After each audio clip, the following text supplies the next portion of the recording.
Hi, I'm Tom Ziegler, President and CEO of Ziegler Inc. And I have a passion for working with small business owners. There's a couple of reasons. Number one, I am one. Number two, nothing gives me more satisfaction than when a business owner is facing a challenge and we can give some insight or an idea on how to help them overcome that challenge and find success. Today, I want to talk to you about something we all face as business owners.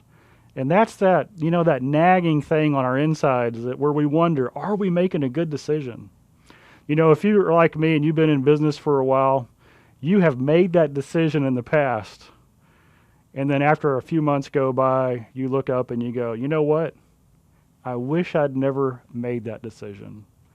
So how do you do that? Maybe you were launching a new product or a new service, or maybe you were expanding your business from one location to two. Or maybe you were hiring a key person to come in and work in your business. These are all big decisions. How do you know that you're making the right decision when you pull the trigger? I just want to take you through what we call our decision filter, our decision wheel, on how you know that you know that you know that you can make a good decision. So let's go through that very quickly. We say that there are 9 filters that you need to process a decision through. And I'm going to go through each one of these very quickly. First, there's the desire filter. When you look at the decision you've got to make, and let's just use for the sake of conversation that the decision that you're going to make today is to grow your business by 20%.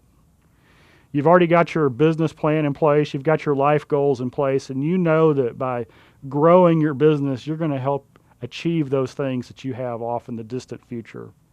So the first decision is whatever that you're going to implement, whatever strategy you're going to put in place, is your desire off the charts to make it happen? Because the reality is if it's not, then we need to pass up that decision. The second filter is the filter of persistent consistency. Now what we mean here with persistent consistency is this is really the commitment and the discipline to stick to it. Big things don't happen without a lot of energy and attention invested in it. So do you have the discipline and the commitment to say, I'm going to work on it every day with consistency, and I'm going to up my game a little bit every time I work on it with persistency? The third one is a big one, and it's courage. In the marketplace today, there's all these things going on constantly. The circumstances of the world, is it the economy? Is it the elections? Is it the competition? Is it, the weather? I mean, what is it? These things that kind of rock our world. We really, as business owners, we have to have the courage to say that we own our circumstances, and regardless of what's going on out there, we're going to proceed forward and make it happen. How is your courage level? Because if you don't have the courage to follow through, then you need to step back. And that's why this filter is so great, because of the 9 things that we're looking at. If the other 8 make sense, then the courage piece will fall into place. The next 3 are the strategy, the tactics, and the execution. Now, we could talk for days on this, but I'm just going to give it to you plain and simple. Strategy is like the game plan. You see, if you're going to jump on a new project or hire that new person to come in or whatever that is that you want to do, it's got to dovetail in with the rest of your business. You don't want to launch a new program and then have it conflict with the core of your business, do you? So the game plan and the strategy all have to merge. Then there's the tactics.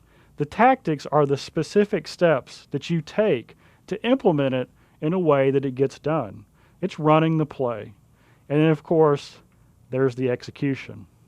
Now, execution means that you have the game plan, you call the play, and then you catch the ball.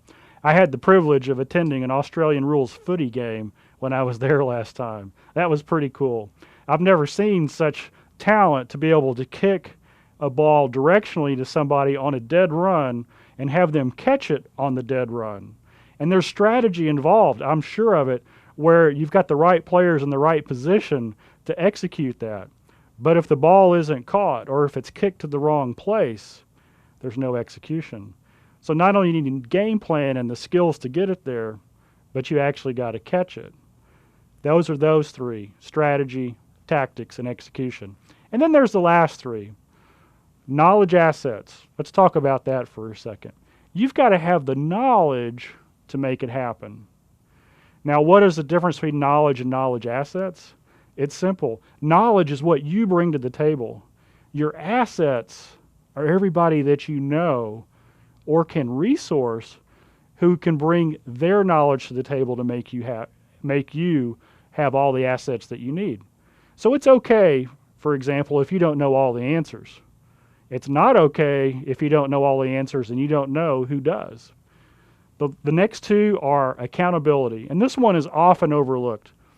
You really need a partner or an outside mentor or coach who knows your business, knows what you're trying to accomplish, and can look at your strategy, your tactics, and your execution, all the things that you're trying to do, and they can give you feedback. In fact, they can actually tell you that on your execution, you need measurability. You need to make sure that happens. And so do you have an accountability partner? Because as the owner, we hold our people accountable, but who's holding us? Who's making sure we're sticking to the plan? And then the last one is reputation. And this is a big one. When you look at reputation, who are the people on your team who are going to help you accomplish this?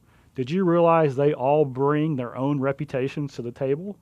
And then if you consult with an outside group or bring somebody in, an expert, they're bringing their reputation to the table as well.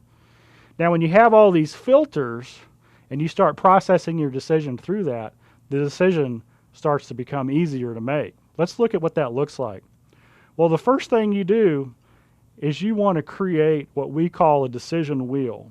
And that's where you rate yourself on a scale of 1 to 10 on each of these areas. I won't go through it in detail here, but you just need to tell yourself, ask yourself these questions. Am I committed? Do I have the resources? Do I know how to do this on each one of these? This next one is an example of a hypothetical business owner, and they are deciding to grow their business by 20%. Now, the desire is off the charts with a 10, and it should be. In fact, I would say if it's not, we need to question whether they need to go forward with it or not. But as you look at this, you will see that there's some 6s and some 7s and some 4s along the way. For example, persistent consistency. See, that's our commitment to discipline and making sure we do what it takes every day.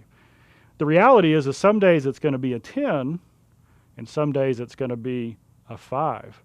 So what do we do when it's a 5? Well, we've got to have the resources in place to help us get it to a 10. And then let's skip over here to knowledge assets. You may know a lot about your business, but now you're growing in a way in an area that you're not familiar with. So you need an expert to help you out. Do you bring them to the table to help you? If you can, that helps you with that. So what we're really talking about is closing the gap.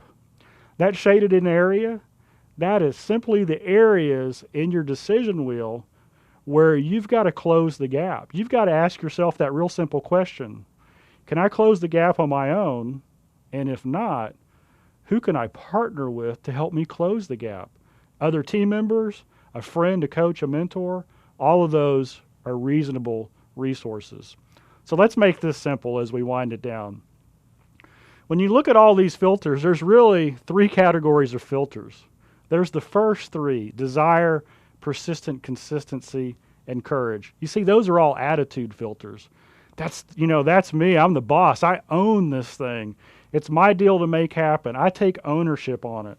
Well, the project that you're about to undertake, you've got to take ownership of that as well. If you're not 10s or near 10s or know how to get to 10s in those 3 areas about whatever you're about to undertake, take a step back. It's going to be very tough to make a significant impact if you're worried about that. The next 3 is simply your approach. These are the strategy, the tactics, and the execution. So what is your approach? You may be great at tactics, but a little weak in strategy. You know what? That's okay as long as you bring somebody to the table with reputation and knowledge who can help you overcome those strategy deficits. Once you're convinced in your own mind that you can close the gap there and get those out to 10s, then you move on to the last one. And this is what we call the category of relationship leverage. Now, this is the most powerful category of all because it's usually the missing ingredient. I can teach myself strategy and tactics. I can get it out of a book. I can go online. But the real world experience I need to go to the next level as a business owner is really going to be found in the people I know, the reputation and the assets they bring to the table, and somebody who can look me in the eye and say, man, you're doing great over here, but I'm concerned about where you're going if you don't address this. It might be something you've even missed. That's why that accountability piece is so important. So what does all this mean? Here's to sum it up. If you've got a big decision to make, there are 3 key reasons why you should do it. Number 1, your attitude. If your attitude's great, if that first 3 are off the charts, 10s or close to it, and you know how to reinforce it, that's a great green flag to go for. Secondly, my success justifies my investment. You know what? This is simple business math. This is how you figure it out. I want to grow my revenue by $100,000. That gives me a $20,000 profit. This project's only going to cost me $5,000 in time and money to launch. That's a pretty good return. You should do that one. At the same time, if your investment of time and money is more than $20,000, this is not the project for you. And then last one, which is where most of our decisions will fall in, is this. Do you believe that your effort plus the relationship leverage that you have will get you there? Your effort plus your relationships, will that be enough to make it happen? I hope this helps. I look forward to seeing all of you, as many as possible, at the end of November, beginning of December, as we come to Australia. Thank you so much.